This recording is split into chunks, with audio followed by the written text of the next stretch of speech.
ವಾಕ್ಯದ ಧ್ಯಾನಾಂಶ ಮೀಸಲಾದದ್ದು. ಏನು ಮೀಸಲು ಅಂದ್ರೇನು? ಮೀಸಲಾದದ್ದು ಅಂದ್ರೇನು? ಮೀಸಲಾದದ್ದು ಅಂದ್ರೆ ಪ್ರತ್ಯೇಕಿಸುವಂಥದ್ದು. ಯಾವುದನ್ನ ಯಾರಿಗಾಗಿ ಯಾತಕ್ಕಾಗಿ ಅದನ್ನ ಇಟ್ಟಿರ್ತೀವೋ ಅದು ಅದಕ್ಕೋಸ್ಕರನೇ ಉಪಯೋಗ ಆಗಬೇಕು ಅಂತ ವಸ್ತುಗೆ ಏನಂತಾರೆ? ಮೀಸಲಾದದ್ದು ಅಂತಾರೆ. ಹಾಗಾದ್ರೆ ಆ ಮೀಸಲಾದದ್ದು ಬಗ್ಗೆ ನಾವು ಈ ದಿನ ವಾಕ್ಯವನ್ನು ಧ್ಯಾನ ಮಾಡಿಕೊಳ್ಳೋಣ. ಮೊದಲನೇದಾಗಿ ಮೀಸಲಾದದ್ದು ಏನು ಅಂತ ಅಂದ್ರೆ ಧರ್ಮೋಪದೇಶ ಕಾಂಡ 7ನೇ ಅಧ್ಯಾಯ 6ನೇ ವಚನ. ಮೀಸಲಾದದ್ದು ಮೊದಲು ಏನಂತೆ? ನಾವು ಯಾರು? ಲೋಕದಲ್ಲಿರುವಂತ ಎಲ್ಲಾ ಜನರ ಮಧ್ಯದೊಳಗಿಂದ ಯಾರು ನಮ್ಮನ್ನ ನೀವು ಮೀಸಲಾದವರಂತ ಆರಿಸಿ ತೆಗೆದುಕೊಂಡಿರುವಂಥದ್ದು? ದೇವರು. ಯಾವ ದೇವರು? 300 ಕೋಟಿನೋ 60 ಕೋಟಿನೋ 70 ಕೋಟಿ ನಾವೆಲ್ಲ ಬಂದಿದ್ವಾ? ನೀವೆಲ್ಲ ನನಗೆ ಮೀಸಲು ಅಂತ. ಹಲ್ಲೆಲೂಯಾ. ಆದ್ರೂ ವರ್ಷದಲ್ಲಿದ್ದಂತ ನಿಮ್ಮನ್ನ ದೇವರೇನ್ ಮಾಡಿದ್ದಾರೆ? ಯೇಸು ಕ್ರಿಸ್ತನ ರಕ್ತದಿಂದ ತೊಳೆದು ಪರಿಶುದ್ಧಗೊಳಿಸಿ ನೀವು ನನಗೆ ಮೀಸಲಾದವರು ಅಂತ ಹೇಳ್ತಾ ಇದ್ದಾರೆ. ಹಲ್ಲೆಲೂಯಾ. ಹಾಗಾದ್ರೆ ಮೀಸಲಾದ ಜನಾಂಗ ಯಾವ ರೀತಿಯಾಗಿರ್ಬೇಕು? ಯೇಸುವಿನ ರಕ್ತದಿಂದ ತೊಳೆಯಲ್ಪಟ್ಟ ಮೇಲೆ ತೊಳೆದ ಹಂದಿ ಕೆಸರಿನಲ್ಲಿ ಉರುಳುವುದಕ್ಕೆ ಹೋಯಿತು ಅನ್ನುವ ರೀತಿ ಇರಬೇಕಾ? ಅಥವಾ ಇಲ್ಲ ತೊಳೆಯಲ್ಪಟ್ಟಂಥದ್ದು ಇನ್ನು ಮುಂದೆ ನಿಷ್ಕಳಂಕವಾಗಿರ್ಬೇಕು ಅಂತ ಇರ್ಬೇಕಾ? ನಿಷ್ಕಳಂಕವಾಗಿ ಇರಬೇಕು. ಹಲ್ಲೆಲೂಯಾ. ಹಾಗಾದ್ರೆ ಈ ಮೀಸಲಾದಂತ ಜನರಾಗಿರುವಂತ ನಾವು ದೇವರಿಗೆ ಮಾತ್ರವೇ ಮೀಸಲು. ಯಾರಿಗೆ ಮೀಸಲು? ಹಾಗಾದ್ರೆ ನಾವು ಅನ್ಯ ಜನರ ಜೊತೆ ಸೇರಿ ಅವರ ಆಚರಣೆ ವಿಚಾರಣೆಗಳನ್ನೆಲ್ಲ ಏನ್ ಮಾಡಬಾರ್ದು? ನಮ್ಮನ್ನ ಅವರ ಜೊತೆಯಲ್ಲಿ ಜೋಡು ಮಾಡಿಕೊಂಡು ನಡೆಯಬಾರದು. ಅಪನಂಬಿಗಸ್ತರು, ಚಂಚಲ ಚಿತ್ತರು ಮತ್ತು ಶರೀರ ಭಾವದಿನ ಸ್ವಭಾವವುಳ್ಳವರ ಜೊತೆ ಸೇರಿ ನಮ್ಮ ಆತ್ಮೀಕ ಪಾತಿವ್ರತೆಯನ್ನ ಕೆಡಿಸಿಕೊಳ್ಳಬಾರದು. ಹಲ್ಲೆಲೂಯಾ. ವಾಕ್ಯ ಬೇಕಾದ್ರೆ ನೋಡ್ರಿ, 1 ಪೇತ್ರ 2ನೇ ಅಧ್ಯಾಯ 9ನೇ ವಚನ. ನಾವಿವಾಗ ಏನಾಗಿದ್ದೇವಂತೆ? ದೇವರಾದುಕೊಂಡ ಜನಾಂಗ ಮತ್ತು ರಾಜ ವಂಶಸ್ಥರು, ಯಾಜಕರು, ಮೀಸಲಾದ ಜನಾಂಗ ಮತ್ತು ದೇವರ ಸ್ವಕೀಯ ಪ್ರಜೆ. ದೇವರಿಗೆ ನಾವು ಸ್ವಕೀಯ ಅಂದ್ರೆ ಸ್ವಂತ ಪ್ರಜೆ. ಆತನ ರಾಜ್ಯದಲ್ಲಿ ನಾವು ಪ್ರಜೆಗಳಾಗಿದ್ದೇವೆ. ಆತನು ದೇವರಾಗಿದ್ದಾನೆ. ಹಲ್ಲೆಲೂಯಾ. ಆತನ ಕುಟುಂಬದಲ್ಲಿ ಆತನು ತಂದೆಯಾಗಿದ್ದಾನೆ, ನಾವು ಮಕ್ಕಳಾಗಿದ್ದೇವೆ. ಇವೆಲ್ಲವೂ ಯೇಸುವಿನ ರಕ್ತದಿಂದ ನಡೆದಿರುವಂತ ಕಾರ್ಯಗಳು. ಹಾಗಾದ್ರೆ ಮೀಸಲಾದ ಜನಾಂಗಕ್ಕೆ ದೇವರೇನ್ ಮಾಡಿದ್ದಾರೆ? ಮೀಸಲಾದ ದಿನವನ್ನು ಸಹ ಗೊತ್ತು ಮಾಡಿದ್ದಾರೆ. ಯಾವ್ದಾದ್ರು ದಿನ? ಸಬ್ಬತ್ ದಿನ. ಯಹೂದ್ಯರು ಸಬ್ಬತ್ ದಿನವನ್ನ ಆಚರಣೆ ಮಾಡ್ತಾರೆ, ನಾವು ಆರಾಧನೆ ದಿನವನ್ನ ಆಚರಣೆ ಮಾಡ್ತೇವೆ. ಈ ಒಂದು ಸಬ್ಬತ್ ದಿನವನ್ನ ನಾವೇನ್ ಮಾಡ್ಬೇಕು? ಕೈಕೊಂಡು ನಡೆಯಬೇಕು. ಮೀಸಲಾದ ಜನರಿಗೆ ಮೀಸಲಾದ ದಿನವನ್ನ ದೇವರೇನ್ ಮಾಡಿದ್ದಾರೆ? ಗೊತ್ತು ಮಾಡಿದ್ದಾರೆ. ಯಾಕೆ? ನಮ್ಮ ಆತ್ಮಗಳಿಗೆ ವಿಶ್ರಾಂತಿಯನ್ನ ಕೊಡುವುದಕ್ಕಾಗಿ. ಯಾರ ಆತ್ಮಕ್ಕೆ? ನಾವು ಬರೋದ್ರಿಂದ ದೇವರಿಗೆ ಏನಾದ್ರೂ ಆತ್ಮತೃಪ್ತಿನ? ನಾವು ದೇವರ ಸನ್ನಿಧಾನಕ್ಕೆ ಬರುವುದರಿಂದ ನಮ್ಮ ಆತ್ಮಕ್ಕೆ ಸಮಾಧಾನ, ನಮ್ಮ ಜೀವಿತದಲ್ಲಿ ಬಿಡುಗಡೆ. ಅದಕ್ಕೆ ಯೇಸು ಸ್ವಾಮಿ ಹೇಳಿರುವುದು, ಎಲೈ ಕಷ್ಟಪಡುವವರೇ ಹೊರೆ ಹೊತ್ತವರೇ ನೀವೆಲ್ಲರೂ ನನ್ನ ಬಳಿಗೆ ಬನ್ನಿರಿ. ನನ್ನ ಕಷ್ಟ ಕೇಳಕ್ ಬನ್ನಿ, ನನ್ನ ನೋಡೋದಕ್ಕೋಸ್ಕರ ಬನ್ನಿ ಅಂತ ದೇವರು ಯಾರನ್ನೂ ಕರೆದಿಲ್ಲ. ನೀವು ಕಷ್ಟದಲ್ಲಿದ್ರೆ, ನೀವು ಭಾರದಲ್ಲಿದ್ರೆ, ನೀವು ಶಾಪದಲ್ಲಿದ್ರೆ, ನೀವು ಪಾಪದಲ್ಲಿದ್ರೆ ನೀವೇನ್ ಮಾಡ್ರಿ? ನನ್ನ ಬಳಿಗೆ ಬನ್ರಿ. ಆ ಬಳಿಗೆ ಬರುವುದಕ್ಕಾಗಿ ದೇವರೇನ್ ಮಾಡಿದ್ದಾರೆ? ಮೀಸಲಾದ ದಿನವನ್ನ ನೇಮಕ ಮಾಡಿದ್ದಾರೆ. ಈ ಮೀಸಲಾದ ದಿನವನ್ನ ಏನ್ ಮಾಡ್ಬೇಕು? ಪ್ರತಿಯೊಬ್ಬರು ಕೈಕೊಂಡು ನಡೆಯಬೇಕು. ಹಲ್ಲೆಲೂಯಾ. ಇದು ಅನ್ಯರಿಗಾಗಿ ನೇಮಕ ಮಾಡಲ್ಪಟ್ಟದ್ದಲ್ಲ, ಮೀಸಲಾದ ಜನರಿಗೆ ದೇವರೇನ್ ಮಾಡಿದ್ದಾರೆ? ನೇಮಕ ಮಾಡಿದ್ದಾರೆ. ನಾನು ರಾಜಾದಿರಾಜನಾಗಿ ಆಸೀನನಾಗ್ತೇನೆ. ನೀವು ನನ್ನ ಬಳಿಗೆ ಬರುವುದಾದ್ರೆ ನಿಮ್ಮ ಸಮಸ್ತ ಭಾರ, ನಿಮ್ಮ ಸಮಸ್ತ ಹೊರೆ ಅವೆಲ್ಲವನ್ನು ನಾನು ಹೊತ್ತುಕೊಂಡು ನನ್ನಲ್ಲಿರುವಂತ ಶಾಂತಿ, ಸಮಾಧಾನ, ವಿಶ್ರಾಂತಿಯನ್ನು ನಿಮಗೆ ಕೊಡ್ತೇನೆ ಅಂತ ಹೇಳಿ ದೇವರೇನ್ ಮಾಡಿದ್ದಾರೆ? ಮೀಸಲಾದ ದಿನವನ್ನ ನೇಮಕ ಮಾಡಿದ್ದಾರೆ. ಹೌದಾ? ಹಾಗಾದ್ರೆ ಮೀಸಲಾದ ದಿನವನ್ನ ನಾವೇನ್ ಮಾಡ್ಬೇಕು? ಕೈಕೊಂಡು ನಡೆಯಬೇಕು. ಸಬ್ಬತ್ ದಿನಗಳನ್ನ ನನ್ನ ದಿನಗಳೆಂದು ಆಚರಣೆ ಮಾಡ್ರಿ ಅಂತ ದೇವ್ರ ವಾಕ್ಯ ಹೇಳುತ್ತೆ. ಇದನ್ನ ಆಚರಣೆ ಮಾಡಿಲ್ಲ ಅಂದ್ರೆ ಏನಾಗುತ್ತೆ? ಆತ್ಮಿಕವಾದ ದುಸ್ಥಿತಿಗಳಿಗೆ ಯಾರು ಹೊಣೆಯಾಗೋದು? ನಾವೇ ಹೊಣೆಯಾಗೋದು. ಈ ನಮ್ಮ ಮನಸ್ಥಿತಿ ಹೇಗೆ ಅಂತ ಅಂದ್ರೆ, ಮೊದಲನೇ ದಿನ ನಾವೇನಾದ್ರೂ ಕದ್ರೆ ಏನಾಗುತ್ತೆ? ಬಾಧಿಸ್ತಾ ಇರುತ್ತೆ ಅಲ್ವಾ? ನಾನು ಕದ್ಬಿಟ್ನಲ್ಲ ಅಂತ. ಬೇರೆ ದಿನ 2ನೇ ದಿನ ಕದಿವಾಗ ಏನನ್ಸುತ್ತೆ? ಅದರಲ್ಲಿ 50% ಬಾಧಿಸುತ್ತೆ. 3ನೇ ದಿನ ಆದ್ರೆ ಏನಾಗುತ್ತೆ? 75. 4ನೇ ದಿನಕ್ಕೆ ಏನಾಗುತ್ತೆ? ಮನಸ್ಸು ಅಡ್ಜಸ್ಟ್ ಆಗ್ಬಿಡುತ್ತೆ. ಅವಾಗ ಕದ್ರೂ ನಮ್ಗೆ ಏನು ಅನ್ಸಲ್ಲ, ಏನು ಅನ್ಸೋದೇ ಇಲ್ಲ, ಸರಾಗ ಅನ್ಸ್ಬಿಡುತ್ತೆ. ಹಾಗೆ ದೇವರ ವಿಷಯಗಳಲ್ಲೂ ಹಾಗೆ ನಮ್ಮ ಮನಸ್ಸು ಆತ್ಮಸಾಕ್ಷಿ ಏನು ಮಾಡ್ತಾ ಇರುತ್ತೆ, ಮನಸ್ಸಾಕ್ಷಿ ಬಾಧಿಸ್ತಾನೆ ಇರುತ್ತೆ. ಎಚ್ಚೆತ್ಕೊಂಡಿಲ್ಲ ಅಂತ ಅಂದರೆ ಅದೇನಾಗುತ್ತೆ, ನಾವು ಅನುಸರಿಸುವಂಥ ಪಾಪದ ಮಾರ್ಗಕ್ಕೆ ಅದು ತಣ್ಣಗಾಗ್ಬಿಟ್ಟಿರುತ್ತೆ. ಅದಕ್ಕೆ ದೇವ್ರ ವಾಕ್ಯ ಹೇಳೋದು ಪವಿತ್ರಾತ್ಮನನ್ನ ನಂದಿಸಬೇಡ್ರಿ ಅಂತ. ಆಗ ನಾವೇನು ಅನ್ಕೊಳ್ತೀವಿ, ನಮ್ಗೇನು ಅನ್ನಿಸ್ತಾ ಇಲ್ಲ, ಆರಾಧನೆ ದಿನ ಬಿಟ್ಬಿಟ್ಟಿದ್ದೀನಿ, ಆಲಯಕ್ಕೆ ಹೋಗ್ತಾನೆ ಇಲ್ಲ, ಮನೇಲಿ ಪ್ರಾರ್ಥನೆ ಮಾಡ್ತಾ ಇಲ್ಲ, ನೋಡು ನಾನು ಆರಾಮಾಗಿ ಇದ್ದೀನಿ. ಹಲ್ಲೆಲೂಯಾ. ಶರೀರ ಮಾತ್ರ ಆರಾಮಾಗಿರುತ್ತೆ, ಆತ್ಮ ಏನಾಗಿರುತ್ತೆ, ಅದು ಸತ್ತು ಹೋಗಿರುತ್ತೆ. ಹಲ್ಲೆಲೂಯಾ. ಹಾಗಾದ್ರೆ ಈ ಮೀಸಲಾದ ಜನರಿಂದ ದೇವರು ಮೀಸಲಾದದ್ದನ್ನ ಮುಟ್ಟಬಾರದು ಅಂತ ಬಯಸ್ತಾರೆ. ಮೀಸಲಾದ ಜನರಿಂದ ಮೀಸಲಾದದ್ದನ್ನ ಮುಟ್ಟಬಾರದು ಅಂತ ದೇವರೇನ್ ಮಾಡ್ತಾರೆ, ಬಯಸೋದು ಮಾತ್ರ ಅಲ್ಲ, ಅದು ದೊಡ್ಡ ಎಚ್ಚರಿಕೆ. ಹಾಗಾದ್ರೆ ಆ ಮೀಸಲಾದದ್ದು ಯಾವುದು, ಆ ಮೀಸಲಾದ ವಸ್ತು ಯಾವುದು, ಅದನ್ನು ನೋಡಿಕೊಳ್ಳೋಣ. ಯೆಹೋಶುವನ ಗ್ರಂಥ 6ನೇ ಅಧ್ಯಾಯ, ಯೆಹೋಶುವ 6:16-18. 7ನೆಯ ಸಾರಿ ಸುತ್ತುವಾಗ ಯಾಜಕರು ಕೊಂಬುಗಳನ್ನು ಊದಲು ಯೆಹೋಶುವನು ಜನರಿಗೆ ಆರ್ಭಟಿಸಿ, ಯೆಹೋವನು ನಿಮಗೆ ಈ ಪಟ್ಟಣವನ್ನು ಕೊಟ್ಟಿದ್ದಾನೆ, ಇದು ಇದರಲ್ಲಿರುವುದೆಲ್ಲವೂ ಕೇವಲ ಯೆಹೋವನ ಸೊತ್ತೇ ಎಂದು ತಿಳಿಯಿರಿ. ಸೂಳೆಯಾದ ರಾಹಾಬಳು ಅವಳ ಸಂಗಡ ಮನೆಯಲ್ಲಿರುವವರೆಲ್ಲರೂ ಉಳಿಯಲಿ. ನಾವು ಕಳುಹಿಸಿದ ದೂತರನ್ನು ಅವಳು ಅಡಗಿಸಿಕೊಳ್ಳಲ್ಲ. ನೀವಾದರೂ ಯೆಹೋವನಿಗೆ ಮೀಸಲಾದ ವಸ್ತುಗಳ ವಿಷಯದಲ್ಲಿ ಜಾಗರೂಕತೆಯಿಂದಿರಬೇಕು. ನೀವು ಅವುಗಳಲ್ಲಿ ಯಾವುದನ್ನಾದರೂ ತೆಗೆದುಕೊಂಡರೆ ಇಸ್ರಾಯೇಲ್ಯರ ಪಾಳೆಯು ಶಾಪಕ್ಕೆ ಗುರಿಯಾಗಿ ಕೆಟ್ಟಿತ್ತು. ಹಲ್ಲೆಲೂಯಾ. ಈಗ ಯೆರಿಕೋ ಪಟ್ಟಣವನ್ನ ಸ್ವತಂತ್ರಿಸಿಕೊಳ್ಳುವಂತ ಕಾರ್ಯ ಜರುಗ್ತಾ ಇದೆ. ಈಗ ದೇವರು ಆತನಿಗೆ ಯೆಹೋಶುವನಿಗೆ ಅಪ್ಪಣೆ ಕೊಡ್ತಾ ಇದ್ದಾರೆ. ಯೆಹೋವನ ಸೇನಾನಿಯು ಯೆಹೋಶುವನಿಗೆ ಪ್ರತ್ಯಕ್ಷನಾಗಿ ಹೇಳುವಂತ ಅಪ್ಪಣೆಯನ್ನು, ಯೆರಿಕೋ ಪಟ್ಟಣವನ್ನ ನೀವು 6 ದಿನಗಳ ಕಾಲ ಮೌನವಾಗಿ ಸುತ್ತಿರಿ, 7ನೇ ದಿನ ನೀವು ಆರ್ಭಟಿಸುವಾಗ ನಿಮ್ಗೆ ಜಯ ಉಂಟಾಗುತ್ತೆ ಅಂತ. ಹಾಗೆ 7ನೇ ದಿನದಲ್ಲಿ ಅವರು ಆರ್ಭಟಿಸಿ ಸುತ್ತುವಂತ ಸಮಯದಲ್ಲಿ ಯೆಹೋಶುವನು ಇಸ್ರಾಯೇಲರಿಗೆ ಒಂದು ದೊಡ್ಡ ಅಪ್ಪಣೆಯನ್ನ ಕೊಡ್ತಾ ಇದ್ದಾನೆ. ಏನಂತ, ಯೆರಿಕೋ ಪಟ್ಟಣವನ್ನ ದೇವರೇನ್ ಮಾಡ್ತಾ ಇದ್ದಾರೆ, ಈ ದಿನ ನಮಗೆ ಕೊಡ್ತಾರೆ, ಆದರೆ ಅದರಲ್ಲಿರುವಂಥ ಎಲ್ಲವೂ ಕೇವಲ ಯೆಹೋವನದಾಗಿರಬೇಕು. ಅದನ್ನು ಯಾರಾದರೂ ಮುಟ್ಟಿದ್ರೆ ಇಸ್ರಾಯೇಲರ ಪಾಳ್ಯಕ್ಕೆ ಏನಾಗುತ್ತೆ, ಅದು ಶಾಪವನ್ನ ತಂದು ಕೊಡುವಂಥದ್ದಾಗಿರುತ್ತೆ. ಅದರಿಂದ ಎಚ್ಚರಿಕೆಯಾಗಿರಿ ಅಂತ ಹೇಳಿ ಯೆಹೋಶುವನು ಎಚ್ಚರಿಕೆಯನ್ನು ಕೊಡ್ತಾ ಇದ್ದಾನೆ. ಯಾಕೆಂದ್ರೆ ಅಲ್ಲಿರುವಂಥದ್ದು ಏನಾಗಿದೆ, ಈಗ ಯೆರಿಕೋ ಪಟ್ಟಣದಲ್ಲಿರುವಂಥ ಸರ್ವಸಹಿತವಾದಂಥ ಆಸ್ತಿ ಯಾರ ಸೊತ್ತು, ಯೆಹೋವನ ಸೊತ್ತು. ಅದಕ್ಕೆ ಅದು ಮೀಸಲಾದದ್ದು ಅಂತ ಯೆಹೋಶುವನು ಹೇಳ್ತಾ ಇದ್ದಾನೆ. ಇಂಥ ಮೀಸಲಾದ ವಸ್ತುವನ್ನ ಒಬ್ಬ ವ್ಯಕ್ತಿ ಏನ್ ಮಾಡ್ತಾನೆ, ಅದನ್ನ ಮುಟ್ತಾನೆ. ಮುಟ್ಟಿದ ನಿಮಿತ್ತವಾಗಿ ನಡೆಯುವಂತ ಘಟನೆ ಏನಂದ್ರೆ, ಅದೇ 7ನೇ ಅಧ್ಯಾಯ ನೋಡ್ರಿ, 10-12. ಯೆಹೋವನು ಯೆಹೋಶುವನಿಗೆ ಹೇಳಿದ್ದೇನೆಂದರೆ, ಹೇಳು, ನೀನು ಈ ಪ್ರಕಾರ ಬೋಗಲ ಬಿದ್ದಿರುವುದೇಕೆ? ಇಸ್ರಾಯೇಲರು ನನ್ನ ನಿಬಂಧನೆಯನ್ನು ಮೀರಿ ಪಾಪಿಷ್ಠರಾಗಿದ್ದಾರೆ. ಮೀಸಲಾದ ವಸ್ತುಗಳನ್ನು ತೆಗೆದುಕೊಂಡು ಕಳ್ಳರಾಗಿ ತಮ್ಮ ಸಾಮಾನುಗಳಲ್ಲಿ ಅಡಗಿಸಿಟ್ಟು ವಂಚಕರಾದರು.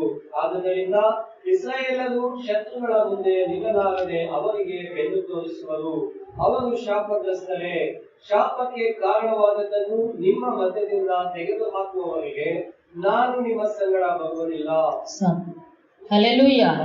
ಇಲ್ಲಿ ದೇವರು ಏನ್ ಹೇಳ್ತಾ ಇದ್ದಾರೆ ಅಂತ ಅಂದ್ರೆ, ನೀವು 7ನೇ ಅಧ್ಯಾಯ 1, 2, 3 ವಚನಗಳನ್ನೆಲ್ಲ ನೀವು ನೋಡೋದಾದ್ರೆ, ಆಯಿ ಎನ್ನುವಂಥ ಪಟ್ಟಣವನ್ನ ಇವರು ಸ್ವಾಧೀನ ಮಾಡ್ಕೊಳ್ಬೇಕು. ಯೆರಿಕೋ ಪಟ್ಟಣವನ್ನ ಜಯಿಸಾಯಿತು, ಆಯಿ ಪಟ್ಟಣಕ್ಕೆ ಯುದ್ಧಕ್ಕೆ ಹೋಗ್ಬೇಕು. ಯುದ್ಧಕ್ಕೆ ಹೋಗುವಂಥ ಸಮಯದಲ್ಲಿ ಇಸ್ರಾಯೇಲ್ಯರು ಯುದ್ಧಕ್ಕೆ ಹೋಗುವಂಥ ಜನರು ಹೇಳುವಂಥ ಮಾತು ಯೆಹೋಶುವನಿಗೆ ಅಂದರೆ, 2,000-3,000 ಜನರು ಏನೋ ಬೇಕಾಗಿಲ್ಲ, ನಾವು ಕೆಲವೇ ಮಂದಿಗಳು ನಾವೇನೋ ಹೋಗ್ತೀವಿ, ಹೋದರೆ ನಾವೇನಾಗ್ತೀವಿ, ತುಂಬ ಜನ ಏನು ಬೇಡ, ಸುಮಾರು 3,000 ಮಂದಿ ಹೋದರು ಅಂತ. ತುಂಬ ಲಕ್ಷಾಂತರ ಸೈನಿಕರು ಹೋಗುವಂಥ ಅವಶ್ಯಕತೆ ಇಲ್ಲ. ಅದು ಪಟ್ಟಣ ಚಿಕ್ಕದು, ಒಂದು 3,000 ಹೋದರೆ ನಾವು ಈ ಪಟ್ಟಣವನ್ನು ಗೆದ್ದುಕೊಂಡು ಬರಬಹುದು ಅಂತ ಹೇಳ್ತಾರೆ. ಹೇಳಿದ ಕೂಡಲೇ ಯೆಹೋಶುವನಿಗೇನೋ ಎಲ್ಲ ಸೈನಿಕರ ಮೇಲೆ ಭರವಸೆ. ಹೌದು, ಇದುವರೆಗೂ ದೇವರು ಯಾವ ಯುದ್ಧಗಳಲ್ಲಿ ಅವ್ರಿಗೆ ಏನು ಮಾಡಿಲ್ಲ, ಸೋಲನ್ನು ಕೊಟ್ಟೇ ಇಲ್ಲ. ಹಾಗಾದರೆ ದೇವರು ನಮ್ಮ ಸಂಗಡ ಇದ್ದು ನಮಗೆ ಜಯವನ್ನ ಕೊಡ್ತಾರೆ ಅಂತ ಹೇಳಿ ಆ 3,000 ಮಂದಿಯನ್ನು ಕಳಿಸಿಕೊಡುವಂಥ ಸಮಯದಲ್ಲಿ ಅಲ್ಲಿ ಆಗುವಂಥ ಕಾರ್ಯ ಏನಂದರೆ, ಆಯಿ ಪಟ್ಟಣದವರು ಇವರನ್ನು ಒಡೆದು ಓಡಿಸಿ 36 ಮಂದಿ ಇಸ್ರಾಯೇಲ್ಯರು ಸತ್ತು ಹೋಯ್ತಾರೆ. ಇದ್ರ ನಿಮಿತ್ತವಾಗಿ ಯೆಹೋಶುವನಿಗೆ ಭಯ ಹಿಡಿದು ಆತನ ಧೈರ್ಯವೆಲ್ಲ ಕರಗಿ ನೀರಾಗಿ ಹೋಗಿದೆ. ಹಲ್ಲೆಲೂಯಾ. ಈಗ ಆತನು ಬಂದು ಯೆಹೋವ ದೇವರ ಮುಂದೆ ಬೋರಲು ಬಿದ್ದು ಆತನು ಪ್ರಾರ್ಥನೆಯನ್ನು ಮಾಡ್ತಾನೆ. ಯಾಕೆಂದ್ರೆ ಒಬ್ಬ ಇಸ್ರಾಯೇಲ್ಯನು ಏನ್ ಮಾಡ್ತಾನೆ, 100 ಜನನ ಹೊಡೆದು ಓಡಿಸಿದ್ರೆ 2 ಸೇರಿಕೊಂಡ್ರೆ 1000 ಜನರು. ಮತ್ತೊಂದು ವಾಕ್ಯದಲ್ಲಿ ಹೇಳುತ್ತೆ, ಒಬ್ಬನು 1,000 ಜನರನ್ನ ಹೊಡೆದು ಓಡಿಸಿದ್ರೆ 2 ಸೇರಿದ್ರೆ 10,000 ಜನರನ್ನ ಒಡೆದು ಓಡಿಸುವಂತ ರಣವೀರರು. ಈಗ ಏನಾಗಿದೆ, 36 ಮಂದಿ ಇಸ್ರಾಯೇಲರು ಹತರಾಗಿದ್ದಾರೆ. ಇದರ ನಿಮಿತ್ತವಾಗಿ ಯೆಹೋಶುವನಿಗೆ ಏನಾಗಿದೆ, ಈಗ ಭಯ ಬಂದಿದೆ. ಭಯ ಬಂದು ಈಗ ಆತನು ಏನ್ ಮಾಡ್ತಾ ಇದ್ದಾನೆ, ದೇವರ ಮುಂದೆ ಪ್ರಾರ್ಥನೆಯನ್ನ ಮಾಡ್ತಾ ಇದ್ದಾನೆ. ಪ್ರಾರ್ಥನೆ ಮಾಡುವಂತ ಸಮಯದಲ್ಲಿ ದೇವರು ಹೇಳ್ತಾ ಇದ್ದಾರೆ, ನೀನ್ ಯಾಕೆ ಈ ರೀತಿ ಬೋರಲು ಬಿದ್ದಿದಿ? ನಿನ್ನ ಜನರು ಏನ್ ಮಾಡಿದ್ದಾರೆ, ಮೀಸಲಾದ ವಸ್ತುವನ್ನ ತೆಗೆದುಕೊಂಡು ನನ್ನ ನಿಬಂಧನೆಯನ್ನ ಮೀರಿದ್ದಾರೆ. ಈಗ ಅವ್ರು ಏನಾಗಿದ್ದಾರೆ, ಕಳ್ಳರಾಗಿದ್ದಾರೆ. ಯಾರ ಜನ? ದೇವ ಜನರು ಯಾರಾಗಿದ್ದಾರೆ, ಇವಾಗ ಕಳ್ಳರಾಗಿದ್ದಾರೆ. ಮತ್ತಲ್ಲಿ ವಾಕ್ಯ ಹೇಳೋದೇನಂದ್ರೆ, ಅವರು ಶಾಪಗ್ರಸ್ತರೇ. ದೇವರು ಹೇಳುವಂತ ಮಾತೇನು, ನೀವು ದೇವ ಜನರು, ನೀವು ಆಶೀರ್ವಾದಕ್ಕೆ ಪಾತ್ರರು. ಹೌದಲ್ವಾ? ಆಶೀರ್ವಾದವನ್ನ ಹೊಂದತಕ್ಕವರು, ಆಶೀರ್ವಾದದ ನಿಧಿಗಳು, ಇನ್ನೊಬ್ಬರಿಗೆ ಆಶೀರ್ವಾದ ಉಂಟಾಗುವುದಕ್ಕೆ ನಡೆಸಲ್ಪಡುವಂತ ಜನಾಂಗ. ಆದ್ರೆ ಈಗ ಇದೇ ಜನಾಂಗ ಏನಾಗಿದೆ, ಇವಾಗ ದೇವರ ದೃಷ್ಟಿಯಲ್ಲಿ ಶಾಪಗ್ರಸ್ತರು. ದೇವರ ಬಾಯಿಂದ ಹೊರಡುವಂತ ಮಾತೇನು, ಈ ಸಂತತಿ ಕಳ್ಳ ಸಂತತಿ, ಈ ಸಂತತಿ ಶಾಪಗ್ರಸ್ತವಾದಂತ ಸಂಗತಿಯಾಗಿದೆ. ಯಾಕೆಂದ್ರೆ ಆಕಾನ್ ಅನ್ನುವಂತ ಒಬ್ಬ ವ್ಯಕ್ತಿ ಅವನೇನ್ ಮಾಡಿರ್ತಾನೆ, ಶಿನಾರ್ ದೇಶದ ಒಂದು ಉತ್ತಮವಾದ ನಿಲುವಂಗಿ, 200 ರೂಪಾಯಿ ತೂಕದ ಬೆಳ್ಳಿ, 50 ರೂಪಾಯಿ ತೂಕದ ಬಂಗಾರದ ಗಟ್ಟಿಯನ್ನ ನೋಡಿ ಆಶೆಯಿಂದ ಅದನ್ನ ತೆಗೆದುಕೊಂಡು, ಯಾವುದರಿಂದ? ಆಶೆಯಿಂದ ಅದನ್ನ ತೆಗೆದುಕೊಂಡು ಬಂದು ತನ್ನ ಗುಡಾರದ ಮಧ್ಯದಲ್ಲಿ ಅದನ್ನ ಬಚ್ಚಿಟ್ಟಿರ್ತಾನೆ, ಯಾರಿಗೂ ಗೊತ್ತಾಗಬಾರ್ದು ಅಂತ. ಅವ್ರ ಮನೆ ಜನಕ್ಕೂ ಸಹ ಗೊತ್ತಿರಲ್ಲ. ಇಂಥ ಪರಿಸ್ಥಿತಿ. ಈಗ ಏನಾಗಿದೆ, ಯುದ್ಧದಲ್ಲಿ ಸೋಲು ಉಂಟಾದ ಕೂಡಲೇ ಈಗ ಯೆಹೋಶುವನಿಗೆ ಇದು ಯಾರು ಮಾಡಿದ್ದಾರೆ ಅಂತ ಗೊತ್ತಿಲ್ಲ. ಈಗ ನೀನು ಎದ್ದು ಇವ್ರನ್ನ ಶುದ್ಧಪಡಿಸು, ನೀನು ಶುದ್ಧಪಡಿಸುವುದಾದ್ರೆ ಮಾತ್ರನೇ ನಾನು ನಿಮ್ಮ ಸಂಗಡ ಬರೋದು, ಇಲ್ಲ ಅಂತಂದ್ರೆ ನಾನು ನಿಮ್ಮ ಸಂಗಡ ಬರುವುದಿಲ್ಲ ಅಂತ. ಆಗ ಯೆಹೋಶುವನಿಗೆ ತುಂಬಾ ಸಿಟ್ಟು ಬರುತ್ತೆ. ಯಾಕೆಂತಂದ್ರೆ ಎಷ್ಟು 40 ವರ್ಷಗಳಿಂದ ಐಗುಪ್ತ ದೇಶದಿಂದ ಕಾನಾನ್ ದೇಶಕ್ಕೆ ಪ್ರಯಾಣ ಮಾಡ್ತಾನೆ ಇದ್ದಾರೆ. ದೇವರು ನಾನು ಇಂಥ ಅದ್ಭುತ ಸ್ವರೂಪನು, ಮಹಿಮಾ ಸ್ವರೂಪನು, ಪ್ರೀತಿ ಸ್ವರೂಪನು ಅಂತ ಪದೇ ಪದೇ ತೋರ್ಪಡಿಸ್ಕೊಳ್ತಾ ಇದ್ರು ಇಸ್ರಾಯೇಲ್ರು ಏನ್ ಮಾಡ್ತಾ ಇದ್ದಾರೆ, ಮತ್ತೆ ಮತ್ತೆ ಅವಿಧೇಯರಾಗಿ ನಿಲ್ತಾನೆ ಇದ್ದಾರೆ. ಈಗ ಎಲ್ಲ ಕುಲವಾಗಿ ಗೋತ್ರವಾಗಿ ಹಿಡಿಯುವಂತ ಸಮಯದಲ್ಲಿ ಆಕಾನನ ಕುಟುಂಬ ಸಿಕ್ಕಿ ಬೀಳಿದಾಗ ಆಗ ಯೆಹೋಶುವನು ಹೇಳ್ತಾನೆ, ಮಗನೇ ನೀನು ಧೈರ್ಯವಾಗಿ ಹೇಳು, ನೀನೇನ್ ಮಾಡಿದೆ ಅಂತ. ಆಗ ನಾನು ಮೊದಲು ಹೇಳಿದ ಹಾಗೆ ಅವನೇನು ಹೇಳ್ತಾನೆ, ನಾನು ಶಿನಾರ್ ದೇಶದ ಬೆಳ್ಳಿ, ಬಂಗಾರ, ನಿಲುವಂಗಿ ಇದನ್ನ ನೋಡಿ ಆಶೆಯಿಂದ ನಾನು ತೆಗೆದುಕೊಂಡೆ. ಹಲ್ಲೆಲೂಯಾ. ಆಗ ದೇವರಿಂದ ಉಂಟಾಗುವಂತ ಅಪ್ಪಣೆ ಏನು ಅಂತ ಅಂದ್ರೆ, ಆಕಾನನ ಹೆಂಡತಿ, ಮಕ್ಕಳು, ಆತನ ಸರ್ವ ಸಹಿತವಾದ ಆಸ್ತಿ, ಆತನಿಗಿರುವಂತ ದನ ಕುರಿ ಎಲ್ಲವನ್ನ ಏನ್ ಮಾಡ್ಬೇಕು, ಒಂದು ಹಳ್ಳಕ್ಕೆ ಒಯ್ಬೇಕು. ಒಯ್ದ ಮೇಲೆ ಎಲ್ಲ ಇಸ್ರಾಯೇಲ್ರು ಕಲ್ಲು ತಗೊಂಡು ಹೊಡೆದು ಆತನನ್ನ ಸಾಯಿಸ್ಬೇಕು. ಇದು ದೇವರು ಕೊಟ್ಟಂತ ಅಪ್ಪಣೆ. ಇದನ್ನ ಮಾಡುವಂತ ಸಮಯದಲ್ಲಿ ಇಸ್ರಾಯೇಲ್ರ ಮೇಲಿದ್ದಂತ ಕೋಪ ಹೊರಟು ಹೋಗುತ್ತೆ. ದೇವರು ಶಾಂತವಾಗಿ ಅವರ ಮುಂದೆ ಚಲಿಸಿ ಮತ್ತೆ ಯುದ್ಧಗಳಲ್ಲಿ ದೇವರು ಜಯವನ್ನ ಅನುಗ್ರಹ ಮಾಡ್ತಾರೆ. ಹಲ್ಲೆಲೂಯಾ. ಹಾಗಾದ್ರೆ ದೇವರು ಹೇಳುವಂತ ಮಾತು, ನಾವು ಆಕಾನರಾಗಿದ್ದೇವೋ? ಯಾರಾಗಿದ್ದೀವಿ? ಆಕಾನರಾಗಿದ್ದೀರೋ? ಆಶೀರ್ವಾದಕ್ಕೆ ಪಾತ್ರರಾಗಿದ್ದೀರೋ?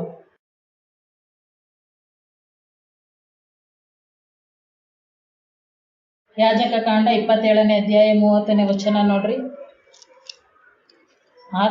ಇದು ಮಾಡ್ರನ್ ಆಕಾನರು. ಯಾಜಕ ಕಾಂಡ 27:30.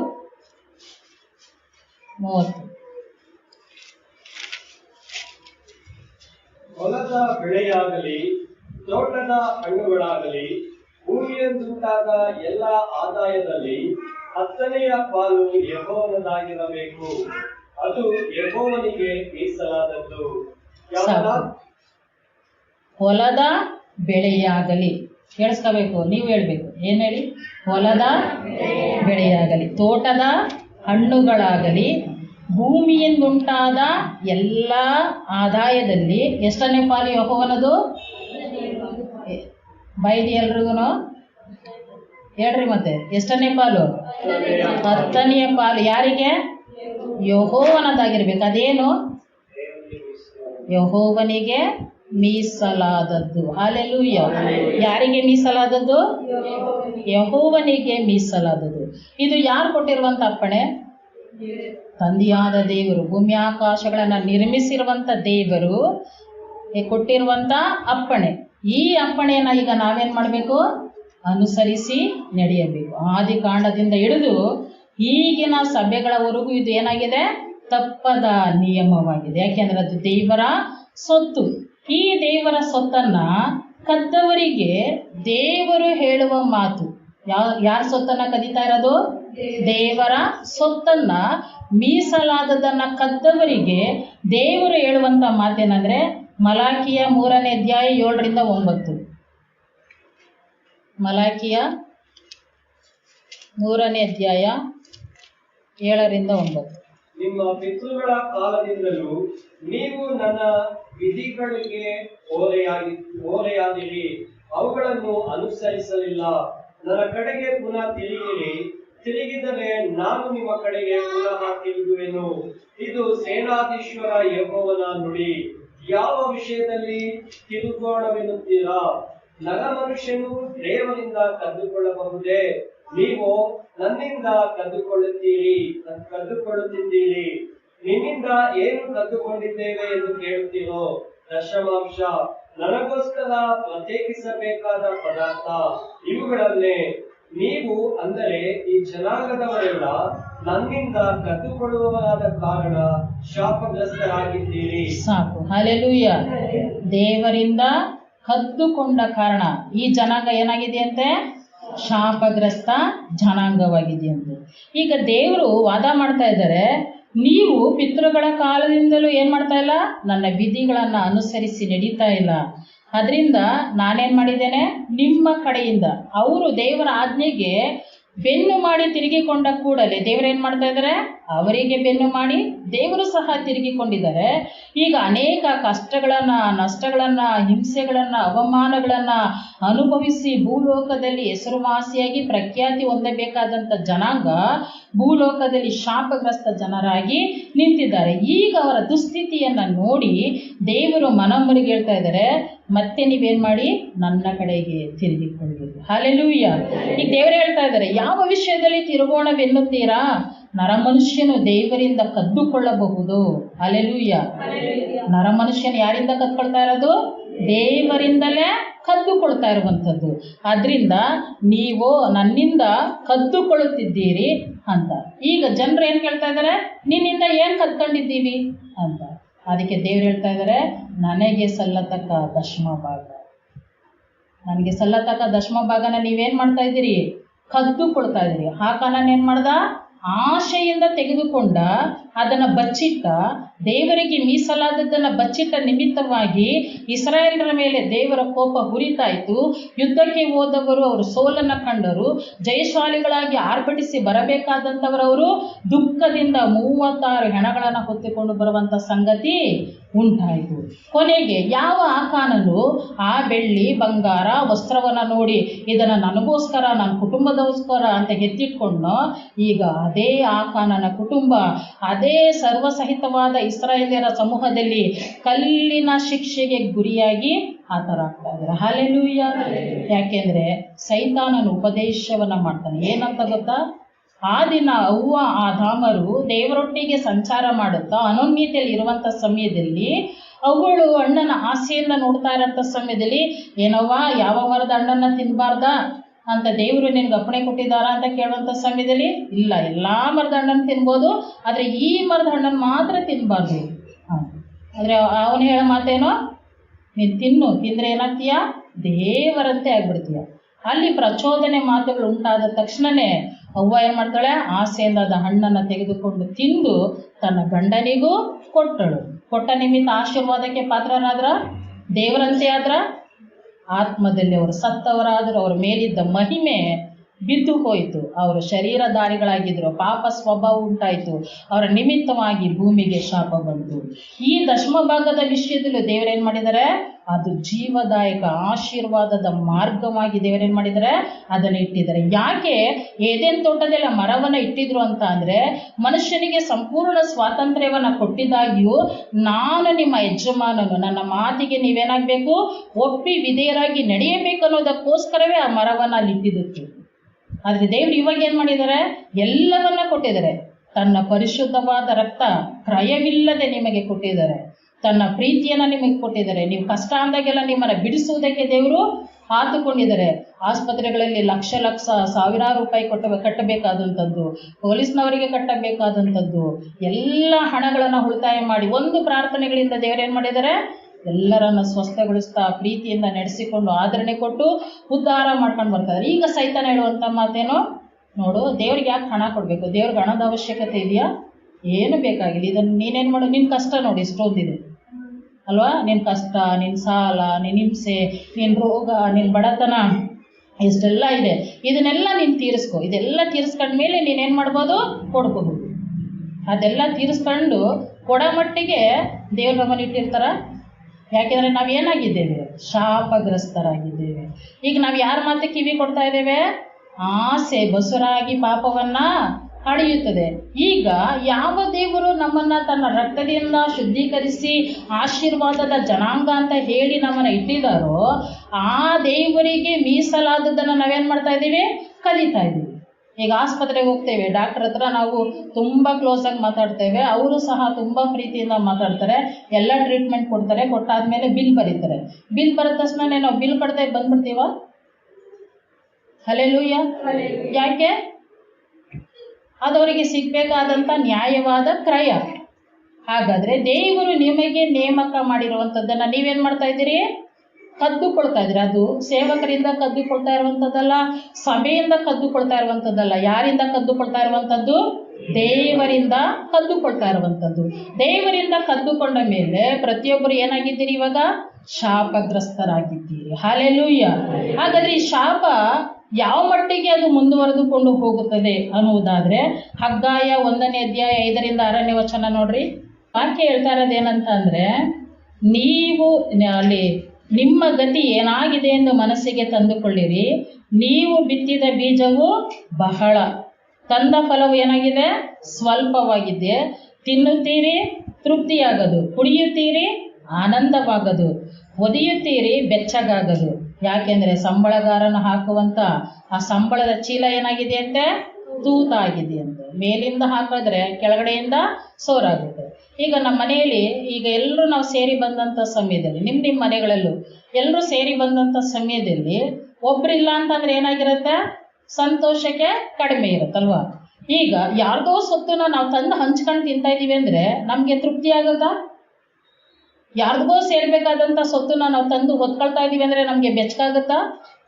ಹಾಗಾದ್ರೆ ಯೆಹೋವನ ಸೊತ್ತನ್ನ ಕದ್ದು ನಾವು ತಿನ್ನುವಂಥದ್ದು, ಕುಡಿಯುವಂಥದ್ದು, ಬೆಚ್ಚಗೆ ಮಾಡಿಕೊಳ್ಳುವಂಥ ಕಾರ್ಯಕ್ಕೆ ಹೋಗುವುದಾದ್ರೆ ದೇವ್ರಿಗೆ ಅದೇನೋ ಇಷ್ಟವಿಲ್ಲದ ಕಾರ್ಯ. ಹಾಗಾಗಿ ದೇವ್ರು ಹೇಳ್ತಾ ಇದ್ದಾರೆ, ನಿಮಗೆ ತೃಪ್ತಿ ಇಲ್ಲ, ನಿಮಗೆ ಸಮಾಧಾನ ಇಲ್ಲ. ಯಾಕೆಂದ್ರೆ ದೇವರಿಂದ ಕದ್ದ ನಿಮಿತ್ತವಾಗಿ ಮನಸ್ಸಿನಲ್ಲಿ ಏನುಂಟಾಗಿದೆ, ಅತೃಪ್ತ ಆತ್ಮ ಉಂಟಾಗಿದೆ.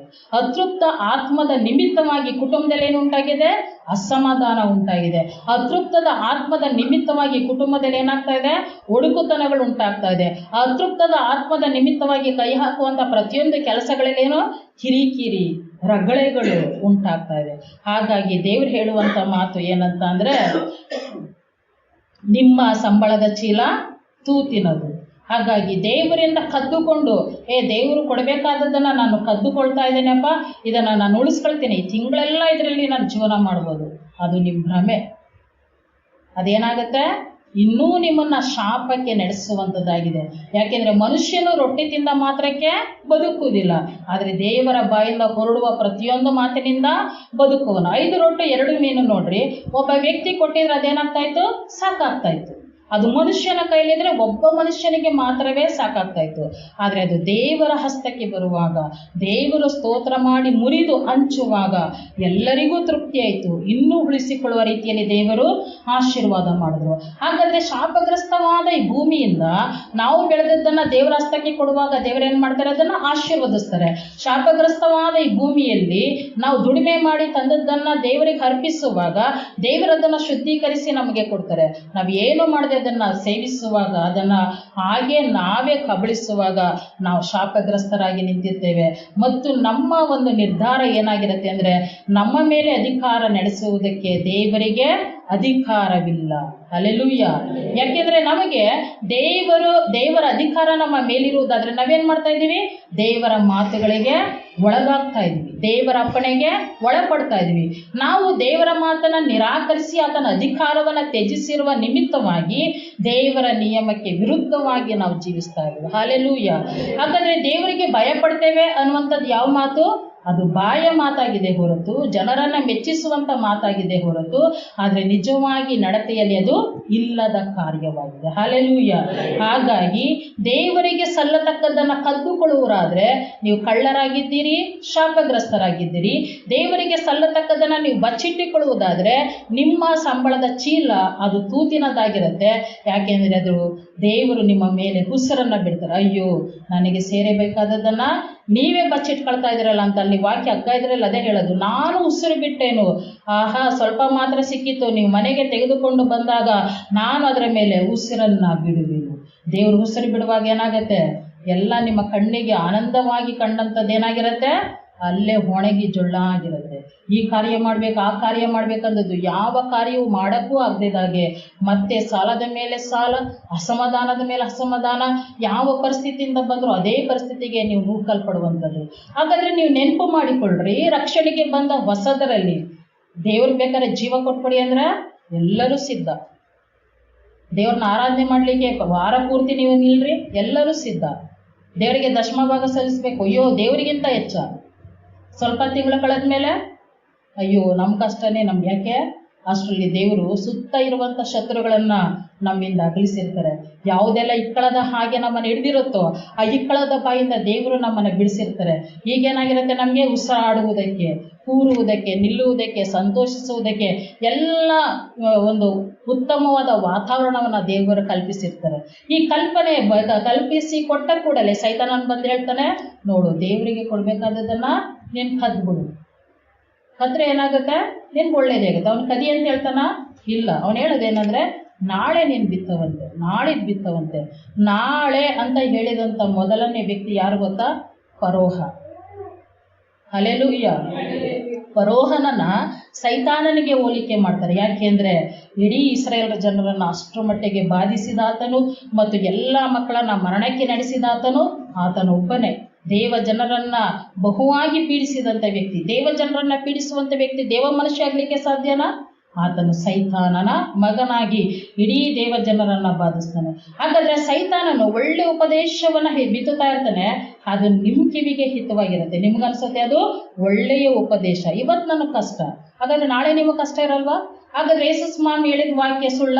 ಈ ಲೋಕದಲ್ಲಿ ನಿಮಗೆ ಕಷ್ಟಗಳುಂಟು, ಸಂಕಟಗಳುಂಟು, ಧೈರ್ಯವಾಗಿರಿ, ನಾನು ಈ ಲೋಕವನ್ನು ಜಯಿಸಿದ್ದೇನೆ. ಹಾಗಾದ್ರೆ ಯೇಸು ಸ್ವಾಮಿ ಹೇಳ್ಬೋದಾಗಿತ್ತು, ನೀವು ನನ್ನ ಬಳಿಗೆ ಬಂದ ತಕ್ಷಣ ನಿಮ್ಗೆ ಕಷ್ಟನೇ ಇರಲ್ಲ ಅಂತ. ಹಲ್ಲೆಲೂಯಾ. ಸಾಯುವವರೆಗೂ ಹೋರಾಟಗಳಿರ್ತವೆ, ಕಷ್ಟಗಳಿರ್ತವೆ, ಕೊರತೆಗಳಿರ್ತವೆ. ಅದ್ರ ನಡುವೆ ನಾವು ದೇವರನ್ನ ಘನಪಡಿಸಿ ಹೋಗುವಂಥದ್ದೇ ಮೀಸಲಾದ ಜನರು, ಮೀಸಲಾದ ದಿನ, ಮೀಸಲಾದ ವಸ್ತುವನ್ನ ಆಚರಣೆ ಮಾಡಲೇಬೇಕನ್ನುವಂಥದ್ದು ದೇವರ ನಿಯಮ. ಯಾವಾಗ ನಾವು ದೇವರ ಹುಂಡಿಗೆ ನಾವು ಕೈ ಹಾಕ್ತೇವೋ ಆಗ ನಾವೇನಾಗ್ತೇವೆ? ನಾವು ಮೀಸಲಾದ ಜನರಾಗಿರ್ಲಿಕ್ಕೆ ಸಾಧ್ಯ ಇಲ್ಲ. ಮೀಸಲಾದ ದಿನವನ್ನು ಆಚರಿಸಿದ್ರೆ ಅದರಿಂದ ಪ್ರಯೋಜನವಿಲ್ಲ. ಯಾಕೆಂದ್ರೆ ನಾವೇನ್ ಮಾಡಬೇಕಾಗಿದೆ? ಮೂಲವನ್ನ ಸರಿಪಡಿಸಿಕೊಳ್ಳಬೇಕಾಗಿದೆ. ಹಲ್ಲೆಲೂಯಾ. ನಾವು ರಕ್ಷಣೆಗೆ ಬಂದು ಹೊಸದ್ರಲ್ಲಿ ನಾನೇನು ಹೇಳ್ತಾ ಇದ್ದೆ? ನಮ್ಗಿರೋದೆಲ್ಲ ದೇವರು ಕೊಡ್ಲಿಕ್ಕೆ ನಮ್ಗೆ ಬಹಳ ಆಸಕ್ತಿ. ಅಯ್ಯೋ, ನಾನಂತೂ ಈ ಮಾತುಗಳನ್ನ ತುಂಬಾ ಕೇಳ್ಬಿಟ್ಟಿದ್ದೀನಿ, ಲಕ್ಷಗಳನ್ನ ಕೇಳಿದ್ದೀನಿ. ಸಿಸ್ಟರ್, ಇದೊಂದು ಕಾರ್ಯ ಆಗ್ಬಿಟ್ರೆ ಸಾಕು. ಬದಲಿದ್ದ ಒಬ್ರು ಬ್ರದರ್ ಇದ್ರು, ಅದೆಷ್ಟೋ ವರ್ಷದ ಕೋರ್ಟ್ ಕೇಸು ಜಾಗದ ವಿಷಯದಲ್ಲಿ. ನಾನೇನು ಮಾಡ್ತೀನಿ, ಇದೊಂದು ಸಕ್ಸಸ್ ಆಗಿಬಿಟ್ರೆ 2 ಲಕ್ಷ ರೂಪಾಯಿ ಕೊಡ್ತೀನಿ, ಆಲಯ ಕಟ್ಟಕ್ಕೆ ಒಂದು ಜಾಗ ಕೊಟ್ಬಿಡ್ತೀನಿ ಅಂತ. ಇನ್ನೊಬ್ಬರು ಸಹೋದರಿ ತುಂಬ ಲೇಟ್ ಮ್ಯಾರೇಜ್, ಅವ್ರು ಹೇಳಿದ ಒಂದು ಮಾತು, ಅಕ್ಕ ನಾನು ನಿಮಗೆ ವಜ್ರದ್ದು ಓಲೆನೇ ಮಾಡಿಸ್ಕೊಟ್ಬಿಡ್ತೀನಿ, ಸಭೆಯವರಿಗೆಲ್ಲ ಒಂದು ಕುರಿನ ಕಟ್ ಮಾಡಿ ಮಟನ್ ಊಟನೇ ಮಾಡಿಸ್ತೀನಿ. ಯಾವಾಗ? ಹೊರತಿಯಲ್ಲಿ ಹಾದು ಹೋಗುವಾಗ, ಸಕ್ಸಸ್ ಆದಾಗ. ಅಂಥ ಬಾಯಿಗಳು ನಾನು ಕಾಣಲೇ ಇಲ್ಲ. ಹಲ್ಲೆಲೂಯ. ಹಾಗಾದರೆ ಹೊಸದ್ರಲ್ಲಿ ಇದ್ದಂಥ ದಾಹ ಆಮೇಲೆ ಯಾಕಿರಲ್ಲ? ಯಾಕೆ ಅಂತಂದರೆ ದೇವರನ್ನ ನಾವು ಸರಾಗ ಮಾಡ್ಕೊಂಡಿರ್ತೀವಿ, ದೇವರ ವಿಷಯವನ್ನು ನಾವು ಸರಾಗ ಮಾಡ್ಕೊಂಡಿರ್ತೀವಿ, ದೇವರ ಪ್ರೀತಿಯನ್ನು ಸರಾಗ ಮಾಡ್ಕೊಂಡಿರ್ತೀವಿ. ಆದರೆ ನಮ್ಮ ದೇವರು ಸ್ವಾಭಿಮಾನಿ ಉಳ್ಳ ದೇವರು. ಅದನ್ನು ನಾವೇನು ಮಾಡಬೇಕು? ಯಾವಾಗಲೂ ನೆನ್ಪು ಮಾಡ್ಕೊಳ್ಬೇಕು. ನಿಮಗೆ ನಿಮ್ಮ ಮನೆಯಲ್ಲೇ ನೋಡ್ರಿ, ನಿಮಗೆ ಅಂತ ಇಟ್ಟದ್ದನ್ನು ಯಾರಾದರೂ ಎತ್ಕೊಂಡ್ರೆ ನಿಮಗೆ ಎಷ್ಟು ಸಿಟ್ಟು ಬರುತ್ತಲ್ವ, ರೋಷ ಬರುತ್ತಲ್ವ, ಆಕ್ರೋಶ ಬರುತ್ತಲ್ವ? ಹಾಗಾದರೆ ಇವತ್ತಿದ್ದು ನಾಳೆ ಹಾಳಾಗುವಂಥ ವಸ್ತುಗಳಲ್ಲೇ ನಮ್ಮ ಕುಟುಂಬ ವರ್ಗದವರೇ ನಮ್ಮದನ್ನು ಎತ್ಕೊಂಡ ತಕ್ಷಣ ನಮಗಷ್ಟು ಸಿಟ್ಟು ಬರೋದಾದರೆ, ನಮ್ಮನ್ನು ಪಾಪದಿಂದ ಬಿಡಿಸಿ ಶಾಪಗ್ರಸ್ತರಾದಂಥ ನಮ್ಮನ್ನು ಆಶೀರ್ವಾದಕ್ಕೆ ಪಾತ್ರರನ್ನಾಗಿ ಮಾಡಿದಂಥ ದೇವರಿಗೆ ಸಲ್ಲತಕ್ಕದ್ದನ್ನು ನಾವು ಪ್ರತಿ ಬಾರಿ ಕದೀತಾನೆ ಇದ್ದೀವಿ. ಅದು ಎಷ್ಟೋ ವರ್ಷಗಳಾದ್ರೂ ನಾವು ಮನಸ್ಸಾಂತರನೇ ಹೊಂದ್ಕೊಳ್ತಾ ಇಲ್ಲ ಮತ್ತು ನಮ್ಮ ಕಾರ್ಯದಲ್ಲಿ ನಾವು ಅದನ್ನು ಸಮರ್ಥನೆ ಮಾಡ್ಕೊಳ್ತಾ ಇದ್ದೀವಿ ಅನ್ನೋದಾದರೆ, ನಮಗಿಂತ ಶಾಪಗ್ರಸ್ತರು, ನಮಗಿಂತ ಕಳ್ಳರು ಹುಡುಕಿದ್ರು ಸಿಗಲಿಕ್ಕೆ ಸಾಧ್ಯವಿಲ್ಲ. ಅದಕ್ಕೆ ಪ್ರಕಟಣೆ ಗ್ರಂಥದಲ್ಲಿ ಹೇಳುತ್ತೆ, ಪರಲೋಕ ರಾಜ್ಯವನ್ನು ಯಾರು ಸೇರಲ್ವಂತೆ? ಕಳ್ಳರು, ಕದಿಯುವಂಥವರು, ಅಸಹ್ಯವಾದ ಕಾರ್ಯಗಳಲ್ಲಿ ಸೇರತಕ್ಕವರು ಅವರು ಅದರಲ್ಲಿ ಪ್ರವೇಶವನ್ನೇ ಮಾಡಲು ಸಾಧ್ಯವಿಲ್ಲ ಅಂತ. ಹಾಗಾದರೆ ಕೊಡುವವರಿಗಿರುವಂಥ ಆಶೀರ್ವಾದ ಅದೇನು ಅಂತ ನಾವು ನೋಡೋಣ. 2 ಪೂರ್ವಕಾಲ 31ನೇ ಅಧ್ಯಾಯ 4ರಿಂದ 10ನೇ ವಚನ. ಹಿಜ್ಕೀಯನ ಕಾಲದಲ್ಲಿ ಏನಾಗ್ತಾ ಇದೆ ಅಂದರೆ, ದೇಶವನ್ನು ಆತನ ಕ್ರಮಬದ್ಧತೆ ಮಾಡ್ತಾ ಇದ್ದಾನೆ.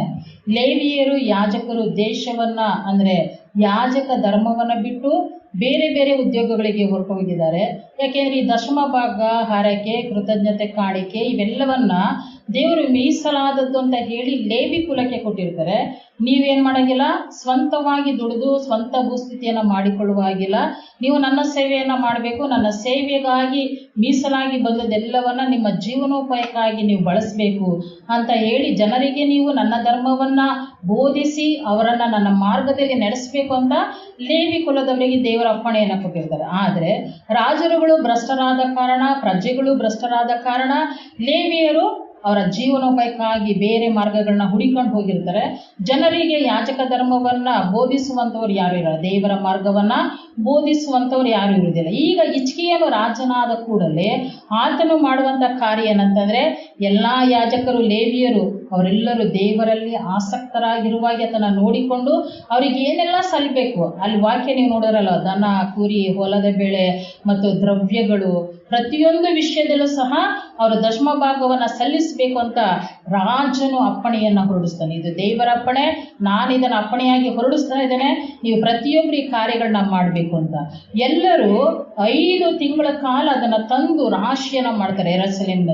ಯೆರೂಸಲೇಮ್ ದೇವಾಲಯದಲ್ಲಿ ಅದೆಲ್ಲ ರಾಶಿಯನ್ನು ಮಾಡಿದ ಆಗ ಹಿಜ್ಕೀಯನು ಬಂದು ಅದನ್ನು ನೋಡಿ, ಎಷ್ಟು ದೊಡ್ಡ ರಾಶಿಗಳನ್ನು ನೋಡಿ ಹಿಜ್ಕೀಯನಿಗೆ ಏನಾಗುತ್ತೆ?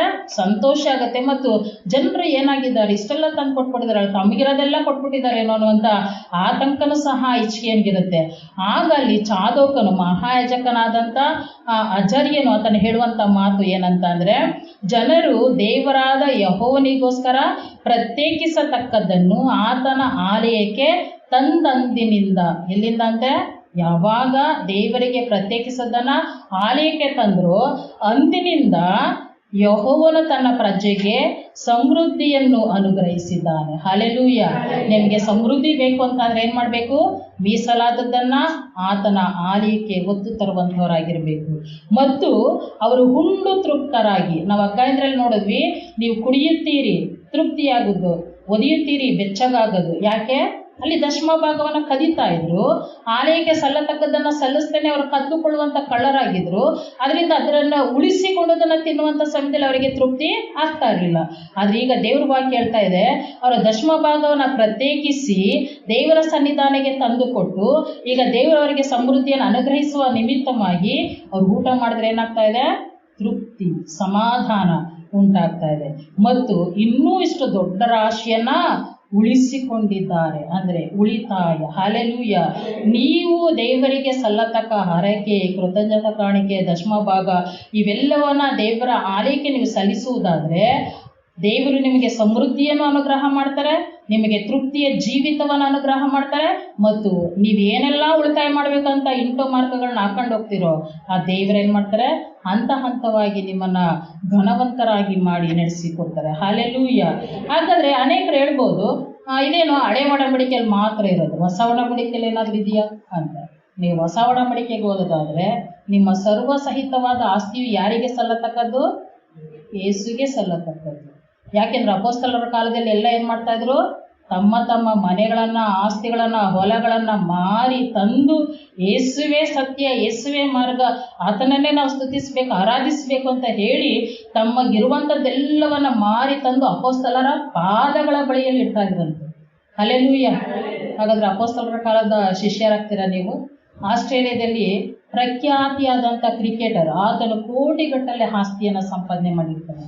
ಆತನು ಯೇಸು ಕ್ರಿಸ್ತನನ್ನು ಅಂಗೀಕಾರ ಮಾಡಿದಂಥ ಸಮಯದಲ್ಲಿ, ಯೇಸು ಕ್ರಿಸ್ತನನ್ನು ಅಂಗೀಕಾರ ಮಾಡಿದ್ದೇನೆ, ನನಗೆ ತುಂಬ ಸಮಾಧಾನ, ರಕ್ಷಣೆ ಎಲ್ಲವೂ ಸಿಕ್ಕಿದೆ, ಅದರಿಂದ ನಾನೇನು ಮಾಡ್ತೇನೆ, ಇಡೀ ನನ್ನ ಸರ್ವಸಹಿತವಾದ ಆಸ್ತಿಯನ್ನು ನಾನು ಸಭೆಗಳಿಗೆ ಬರ್ಕೊಡ್ತೇನೆ ಅಂತ ಹೇಳಿ ಅನಾಥಾಶ್ರಮ, ವೃದ್ಧಾಶ್ರಮ, ಕ್ರಿಶ್ಚಿಯನ್ ಸಂಸ್ಥೆಗಳೇನಿತ್ತೋ ಅದೆಲ್ಲದಕ್ಕೂ ಬರೆದು ಕೊಡ್ತಾನೆ. ಆತನು ಬರೆದು ಕೊಟ್ಟ ನಂತರ ವೃದ್ಧಾಪ್ಯದ ಸಮಯದಲ್ಲಿ ಆತನು ಯಾವ ಆಶ್ರಮಕ್ಕೆ ಹಣವನ್ನು ಎಲ್ಲ ದಾನವಾಗಿ ಕೊಟ್ಟಿದ್ನೋ ಅಲ್ಲಿ ಆತನು ಕೆಲಸಗಾರನಾಗಿ ಹೋಗಿ ಸೇರಿಕೊಳ್ತಾನೆ. ಹಾಲೆಲೂಯ. ಎಷ್ಟೋ ಜನ ಆ ರೀತಿಯಾದಂಥ ಕ್ರೈಸ್ತರು ಭೂಮಿಯಲ್ಲಿ ಇದ್ದ ನಿಮಿತ್ತವಾಗಿ ಸಭೆ ಇನ್ನೂ ಬೆಳೆದುಕೊಂಡು ಹೋಗ್ತಾ ಇದೆ. ಯಾಕೆ ಸೇವಕರುಗಳು ಕಳ್ಳ ಸೇವಕರಾಗ್ತಾ ಇದ್ದಾರೆ? ಸಭೆಯವರು ದೇವರ ಆದಾಯವನ್ನು ಕದೀತಾ ಇರೋದ್ರಿಂದ. ನೀವೆಲ್ಲ ಕೆಲಸಕ್ಕೆ ಹೋಗ್ತಿರಲ್ಲ, 1 ತಿಂಗಳು ನಿಮಗೆ ಸಂಬಳ ಕೊಟ್ಟಿಲ್ಲ ಅಂದರೆ ನಿಮ್ಮ ಪರಿಸ್ಥಿತಿ ಏನಾಗುತ್ತೆ? ಯಾರಾದರೂ ಫ್ರೀ ಕೆಲಸಕ್ಕೆ ಹೋಗ್ತೀರಾ? ಇಲ್ಲಪ್ಪ ನನ್ನ ಮನೇಲಿ ಕೂತು ಬೇಜಾರಾಗುತ್ತೆ, ಅದಕ್ಕೆ ದುಡಿಯೋಕೆ ಹೋಗ್ತೀನಿ ಅಂತ ಹೋಗ್ತೀರಾ? ಯಾರು ಹೋಗಲ್ಲ. ನೀವು ಹೋಗೋದೇನಕ್ಕೋಸ್ಕರ? ಸಂಬಳಕ್ಕೋಸ್ಕರ. ಹಾಗಾದ್ರೆ ನೀವು ದೇವರ ಸನ್ನಿಧಾನಕ್ಕೆ ಬಂದು ಇಷ್ಟೆಲ್ಲ ಆಶೀರ್ವಾದ, ಸಮಾಧಾನ, ರಕ್ಷಣೆಯನ್ನ ಹೊಂದಿಕೊಂಡು ದೇವರದನ್ನೇ ನೀವು ಕದೀತೀರಿ ಅನ್ನೋದಾದ್ರೆ ನಾವೇನಾಗಬೇಕಾಗಿದೆ? ಮನ ತಿರುಗಬೇಕಾಗಿದೆ. ಹಾಲೆಲೂಯ. ಅದಕ್ಕೆ ಯಾಕೋಬನ ಪತ್ರಿಕೆಯಲ್ಲಿ ಹೇಳೋದು, ಕೂಲಿಯವನ ಕೂಗು ನನ್ನ ಕಿವಿಗೆ ಬಿದ್ದಿದೆ. ಹಲ್ಲೆಲೂಯ. ಹಾಗಾದ್ರೆ ಯಾಜಕರನ್ನ, ಲೇವಿಯರನ್ನ ಉಚಿತವಾಗಿ ದುಡಿಸಿಕೊಳ್ಳುವಂತಿದೆಯಲ್ಲ, ಅದು ಘೋರವಾದ ಪಾಪ. ಅದಕ್ಕೆ ನೀವು ಬೆಲೆಯನ್ನು ಕಟ್ಟಲಿಕ್ಕೆ ಸಾಧ್ಯವಿಲ್ಲ. ಆದರೆ ಯೇಸು ಸ್ವಾಮಿ ಹೇಳುವಂಥ ಮಾತು ಏನಂತಂದರೆ, ನೋಡ್ರಿ ವಾಕ್ಯ 23:23, ಮತ್ತಾಯ 23:23. ಪಾಠಿಗಳಾದಂಥ ಶಾಸ್ತ್ರಿಗಳೇ, ಪರಿಸಾಯರೇ ಅಂತ ಯೇಸು ಸ್ವಾಮಿ ಏನು ಮಾಡ್ತಾ ಇದ್ದಾರೆ? ಖುದ್ದಾಗಿ ಸಂಬೋಧನೆ ಮಾಡ್ತಾ ಇದ್ದಾರೆ. ಅವರಿಗೆ ವಾಕ್ಯ ಅನ್ನೋದು ಬಹಳ ವಿವರವಾಗಿ ಗೊತ್ತಿರುವಂಥದ್ದು. ಅವ್ರೇನು ಮಾಡ್ತಾ ಇದ್ದಾರೆ? ದಶಮ ಭಾಗವನ್ನು ಸಾಲಾಗಿ ನಿಂತು ದೇವರ ಆಲಯದಲ್ಲಿ ಸಮರ್ಪಿಸ್ತಾ ಇದ್ದಾರೆ. ಆದರೆ ದೇವರೇನು ಹೇಳ್ತಾ ಇದ್ದಾರೆ? ಅವ್ರನ್ನ ಕಪಟಿಗಳು ನೀವು ಅಂತ. ಹಾಗಾದ್ರೆ ನಾನು ದಶಮ ಭಾಗ ಸಲ್ಲಿಸ್ಬಿಡ್ತಾ ಇದ್ದೀನಪ್ಪ, ನನಗೇನೇನು ಕೊರತೆನೇ ಇರಲ್ವಾ ಅಂತ ಅಂದರೆ, ನೀವು ದೇವರ ವಾಕ್ಯಕ್ಕೆ ವಿರುದ್ಧವಾಗಿ ನೀವು ಜೀವಿಸ್ತಾ ಇದ್ರೆ ನೀವು ದಶಮ ಭಾಗ ಕೊಟ್ಟಿನೂ ಸಹ ಏನೋ ಅದು ವ್ಯರ್ಥವಾಗುವುದು. ಅದಕ್ಕೆ ದೇವರು ಹೇಳೋದೇನೆಂದರೆ, ನೀವು ದಶಮ ಭಾಗವನ್ನು ಸಲ್ಲಿಸಬೇಕು, ಅವುಗಳನ್ನು ಬಿಡಬಾರ್ದು ಅಂತ ದೇವರು ಹೇಳ್ತಾ ಇದ್ದಾರೆ. ದಶಮ ಭಾಗವನ್ನು ಸಲ್ಲಿಸಬೇಕು. ಧರ್ಮಶಾಸ್ತ್ರದಲ್ಲಿ ಅಂದರೆ ವಾಕ್ಯದಲ್ಲಿ ಗೌರವವಾದದ್ದನ್ನು, ನ್ಯಾಯವನ್ನು, ಕರುಣೆಯನ್ನು, ನಂಬಿಕೆಯನ್ನು ಬಿಟ್ಟು ಬಿಡದೆ ಅವುಗಳನ್ನು ಸಹ ನೀವೇನು ಮಾಡಬೇಕು? ಅನುಸರಿಸಿ ನಡೆಯಬೇಕು. ಹಾಲೆಲೂಯ. ಅಂದರೆ ಅಂತರಂಗವಾಗಿಯೂ ಬಹಿರಂಗವಾಗಿಯೂ ಕರ್ತನಿಗೆ ಮೀಸಲಾದ ಜನರಾಗಿಯೇ, ಆತನ ಎಲ್ಲ ನಿಯಮಗಳನ್ನು ಅನುಸರಿಸುವವರಾಗಿಯೇ ನಡೆದುಕೊಳ್ಳಬೇಕೆನ್ನುವುದು ದೇವರ ಅಪ್ಪಣೆಯಾಗಿದೆ. ಹಾಲೆಲೂಯ. ಹಾಗಾದರೆ ಆಕಾನನು ದೇವರ ವಸ್ತುವನ್ನು ಮುಟ್ಟಿದನು, ಇಡೀ ಇಸ್ರಾಯೇಲರನ್ನ ಶಾಪಕ್ಕೆ ಗುರಿ ಮಾಡಿದನು. ಹಾಗಾದರೆ ನಾವು ಸಹಿತವಾಗಿ ನಮ್ಮ ಕುಟುಂಬಗಳನ್ನ ಏನು ಮಾಡ್ತಾ ಇದ್ದೇವೆ? ಶಾಪಕ್ಕೆ ಗುರಿ ಮಾಡಿ ನಡೆಸಿಕೊಂಡು ಹೋಗ್ತಾ ಇದ್ದೇವೆ. ನಾವು ದೇವರ ಆಜ್ಞೆಗಳನ್ನು ಅನುಸರಿಸಿ ನಡೆಯುವುದಾದರೆ, ಅಬ್ರಹಾಮನ ಪ್ರಾರ್ಥನೆಯನ್ನು ಕೇಳಿ ಲೋಟನನ್ನು ಬದುಕಿಸಿದಂಥ ದೇವರು ನಮ್ಮ ಪ್ರಾರ್ಥನೆಯನ್ನು ಕೇಳಿ ನಮ್ಮ ಕುಟುಂಬವನ್ನು ಬದಲಾಯಿಸಲ್ವಾ? ಬದಲಾಯಿಸ್ತಾರೆ. ಆದರೆ ನಾವು ದೇವರ ಅಪ್ಪಣೆಯನ್ನೇ ಮೀರಿ ನಡೀತಾ ಇದ್ದೇವೆ, ಬರೀ ಪ್ರಾರ್ಥನೆ ಮಾಡುವ ಭಕ್ತರಾಗಿದ್ದೇವೆ ಅನ್ನೋದಾದರೆ ದೇವರಿಗೆ ತುಟಿಗಳ ಮಾತು ಬೇಕಾಗಿಲ್ಲ. ನಾವು ಅಂತರಂಗದಲ್ಲೂ ಬಹಿರಂಗದಲ್ಲೂ ಸಾಕ್ಷಿಯ ಜೀವಿತವನ್ನು ಜೀವಿಸುವಂಥ ಮಕ್ಕಳಾಗಿರುವುದಾದರೆ ಆಗ ದೇವರು ಹೇಳ್ತಾರೆ, ನೀವು ಇಕ್ಕಟ್ಟಿನಲ್ಲಿ ಮೊರೆ ಇಡ್ರಿ, ನಾನು ಬಂದು ನಿಮ್ಮನ್ನು ಬಿಡಿಸುವೆನು. ಹಾಲೆಲೂಯ. ಇಲ್ಲವಾದರೆ ನೀವು ಕೂಗಿಕೊಂಡ್ರೆ ನಾನು ಕೇಳಿಸಿಕೊಳ್ಳುವುದಿಲ್ಲ ಅಂತ ಜ್ಞಾನೋಕ್ತಿಗಳಲ್ಲಿ ದೇವರ ವಾಕ್ಯ ಹೇಳುತ್ತೆ. ಹಾಗಾದರೆ ಸಭೆಯಾಗಿರುವಂಥ ನೀವು ಮೀಸಲಾದ ಜನರಾಗಿದ್ದೀರಿ. ಮೀಸಲಾದ ಜನರು ಮೀಸಲಾದ ದಿನವನ್ನು ಕೈಕೊಂಡು ಆಚರಣೆ ಮಾಡಿ ನಡಿಲೇಬೇಕು. ಮೀಸಲಾದ ದಿನವನ್ನು ಆಚರಣೆ ಮಾಡುವಂಥ ಮೀಸಲಾದ ಜನಾಂಗ ನೀವು. ಮೀಸಲಾದ ವಸ್ತುವನ್ನು ಕದ್ದುಕೊಳ್ಳದೆ ದೇವರಿಗೆ ಸಮರ್ಪಿಸಲೇಬೇಕು. ಇದು ದೇವರ ಆಜ್ಞೆಯಾಗಿದೆ. ಅದನ್ನು ಅನುಸರಿಸಿ ನಡೆಯುವಾಗ ಮಾತ್ರವೇ ನೀವು ಆಶೀರ್ವಾದಕ್ಕೆ ಪಾತ್ರರಾಗಿ ನಿಮ್ಮ ಕುಟುಂಬದ ಮೇಲೆ ದೇವರ ರಕ್ಷಣಾ ಕಾರ್ಯ ಸದಾಕಾಲ ಇರುವಂಥದ್ದಾಗಿದೆ. ದೇವರ ವಾಕ್ಯಗಳನ್ನು ಆಶೀರ್ವಾದ ಮಾಡಿ.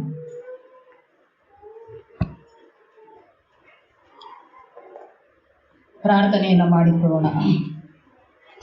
ಮಹಾಪರಿಶುದ್ಧನಾದಂಥ ನನ್ನ ದೇವರೇ, ಅಪ್ಪ ನಿನ್ನ ನಾಮಕ್ಕೆ ಸ್ತೋತ್ರ. ದೇವರೇ, ನೀನು ಕೊಟ್ಟಂಥ ಮೀಸಲಾದದ್ದು ಎನ್ನುವಂಥ ವಾಕ್ಯ ಭಾಗವನ್ನು ಇದುವರೆಗೂ ನೀನು ಮಾತನಾಡಿದೆಯಲ್ಲಪ್ಪ, ಅದಕ್ಕಾಗಿ ನಿನ್ನ ನಾಮಕ್ಕೆ ಸ್ತೋತ್ರ. ಆ ಕಾನೂನು ಕರ್ತನೆ ಯೆಹೋವನ ಸೊತ್ತಾಗಿರುವಂಥದ್ದನ್ನು, ಮೀಸಲಾದದ್ದನ್ನು ಕದ್ದು ಕರ್ತನೆಪ್ಪ ಇಸ್ರಾಯೇಲರ ಪಾಳಯಕ್ಕೆ ದೇವರೇ ಹೇಗೋ ಶಾಪವನ್ನು, ಸಾವು ನೋವುಗಳನ್ನು ತಂದುಕೊಡುವುದು ಮಾತ್ರವಲ್ಲದೆ ಅಂತ್ಯದಲ್ಲಪ್ಪ ತನ್ನ ಕುಟುಂಬವನ್ನೇ ದುರ್ಮರಣಕ್ಕೆ ನಡೆಸುವಂಥ ವ್ಯಕ್ತಿಯಾಗಿ ನಿಂತನು ರಾಜ.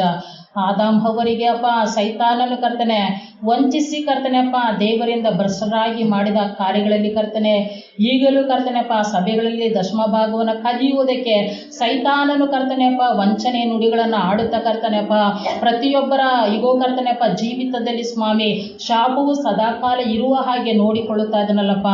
ಹಣದ ಆಸೆಯಿಂದ ಕರ್ತನೆಪ್ಪ ಜನರು ಕರ್ತನೆ ನಿನ್ನ ಭಾಗವನ್ನು ಕದ್ದುಕೊಳ್ಳುತ್ತಾ ಇರುವಾಗ ನೀನಾದರೂ ನೀವು ಕಳ್ಳರಾಗಿದ್ದೀರಿ, ನೀವು ಶಾಪಗ್ರಸ್ತರಾಗಿದ್ದೀರಿ ಎಂದು ಹೇಳುತ್ತೀಯಲ್ಲ ಸ್ವಾಮಿ. ಕರ್ತನಾದಂಥ ದೇವರೇ, ನೀನು ರಕ್ತವನ್ನು ಸುರಿಸಿ ಕರ್ತನೆಪ್ಪ ಸಭೆ ಎಂಬ ಹಿಂಡಿಗೆ ಮಹಾಪಾಲಕನಾಗಿರುವುದು ಇದು ಕಳ್ಳರ ಗವಿಯಾಗಿರುವುದಕ್ಕಾಗಿ ಅಲ್ಲ ಸ್ವಾಮಿ, ಇದು ಆಶೀರ್ವಾದ ಮತ್ತು ದೇವರೇ ನಿನ್ನ ಪ್ರಸನ್ನತೆಯನ್ನು ಹೊಂದುವಂಥ ಗುಂಪಾಗಿರುವುದಕ್ಕಾಗಿ ದೇವರೇ ನೀನು ಆರಿಸಿ ತೆಗೆದುಕೊಂಡಿದ್ದೀಯಲ್ಲಪ್ಪ. ಮೀಸಲಾದ ಜನರು ಕರ್ತನೆ ಕಳ್ಳರಾಗಿ ನಡೆದುಕೊಳ್ಳದೆ ರಾಜ ನಿನ್ನದನ್ನು ನಿನಗೆ ಸಮರ್ಪಿಸಿ ಕರ್ತನೆ ನ್ಯಾಯವನ್ನು, ಕರುಣೆಯನ್ನು, ಪ್ರೀತಿಯನ್ನು, ಗೌರವವನ್ನು ಕರ್ತನೆಪ್ಪ ಈಗೋ ಕರ್ತನೆ ಕಾಪಾಡಿ ನಡೆದುಕೊಂಡು ಹೋಗುವಂಥ ಆತ್ಮೀಕ ಜನರಾಗಿ ಇರಲಿಕ್ಕಾಗುವಾಗಿ ನೀ ಸಹಾಯ ಮಾಡು ಕರ್ತನೆಪ್ಪ. ತುಟಿಗಳ ಮಾತುಗಳನ್ನು ಬಿತ್ತಿದರೆ ಕರ್ತನೆಪ್ಪ ಹೇಗೋ ನಿನ್ನ ರಾಜ್ಯವು ಅಭಿವೃದ್ಧಿ ಆಗಲಾರದು ಕರ್ತನೆಪ್ಪ. ಹೇಗೋ ನಿಮ್ಮ ಪ್ರೀತಿ ಸತ್ಯದಲ್ಲೂ ಕೃತ್ಯದಲ್ಲೂ ತೋರಿ ಬರಬೇಕೆಂದು ಹೇಳುತ್ತಿಲ್ಲ ಸ್ವಾಮಿ. ಇಡೀ ಸಭೆ ಕರ್ತನೆ ನಿನ್ನ ಮಹಾ ಅಪ್ಪಣೆಯನ್ನು ಅನುಸರಿಸಿ ನಡೆಯುವಂಥ ಸಭೆಯಾಗಿ ಬದಲಾಗಲಿ ಕರ್ತನೆ. ಯಾರೆಲ್ಲ ಕಳ್ಳನ ಮನಸ್ಥಿತಿಯಲ್ಲಿ ಇದ್ದಾರೋ ಸ್ವಾಮಿ ಅವರೆಲ್ಲರಿಗೂ ಅಪ್ಪ ನೀನು ತಾನೇ ಮಾರ್ಪಾಟಿನ ಮನಸ್ಸನ್ನು ತಂದುಕೊಡು ಕರ್ತನೆಪ್ಪ.